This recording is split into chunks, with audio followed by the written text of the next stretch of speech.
அதிமுக சட்டமன்ற உறுப்பினர்கள் ராஜினாமா மற்றும் கட்சி தாவல் காரணமாக தமிழக அரசியலில் பெரும் பரபரப்பு ஏற்பட்டுள்ளது. தமிழக சட்டமன்றத்தில் நடந்த நம்பிக்கை வாக்கெடுப்பில் அதிமுக கொறடாவின் உத்தரவை மீறி 25 எம்எல்ஏக்கள் தமிழக வெற்றிக் கழக தலைவர் விஜய்க்கு ஆதரவாக வாக்களித்தனர். இவர்களில் முதற்கட்டமாக 3 அதிமுக எம்எல்ஏக்கள் தங்களது பதவியை ராஜினாமா செய்துவிட்டு தாவேகாவில் இணைந்தனர். அதனைத் தொடர்ந்து மேலும் ஒரு எம்எல்ஏ ராஜினாமா செய்துள்ளார்.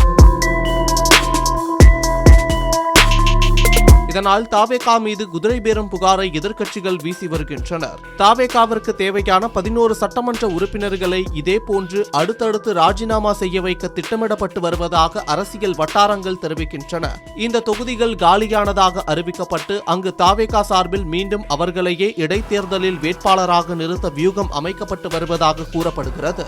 இந்த அடுத்தடுத்த ராஜினாமாக்களால் அதிமுக சட்டமன்ற உறுப்பினர்களின் பலம் 47 இருந்து தற்போது 43 குறைந்துள்ளது.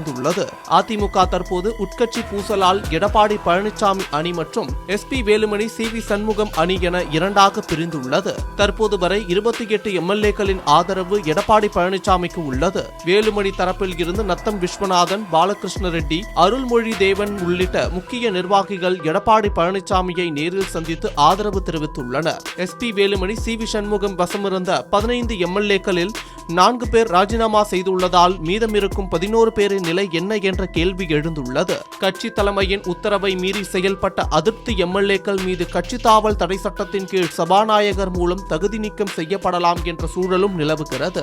அதிமுக எம்எல்ஏக்கள் தங்களது பதவிகளை ராஜினாமா செய்துவிட்டு தாவேகாவில் இணைவதற்கு விசிக தலைவர் திருமாவளவன் உள்ளிட்ட கூட்டணி கட்சி தலைவர்கள் கடும் எதிர்ப்பு தெரிவித்து வருவதும் குறிப்பிடத்தக்கது. இது குறித்து மூத்த பத்திரிகையாளர் பிரியன் தெரிவிக்கையில், அதிமுகவின் முகங்களாக அறியப்படும் CV சண்முகம், SP வேலுமணி உட்பட 11 பேரை விஜய் ஏற்பாரா அல்லது EPS இந்த 11 பேரை மன்னித்து கட்சியில் இணைத்துக் கொள்வாரா? முதலில் இவர்கள் EPS இடம் செல்ல தயாராக இருக்கிறார்களா போன்ற கேள்விகள் எழுவதாக அவர் தெரிவித்துள்ளார்.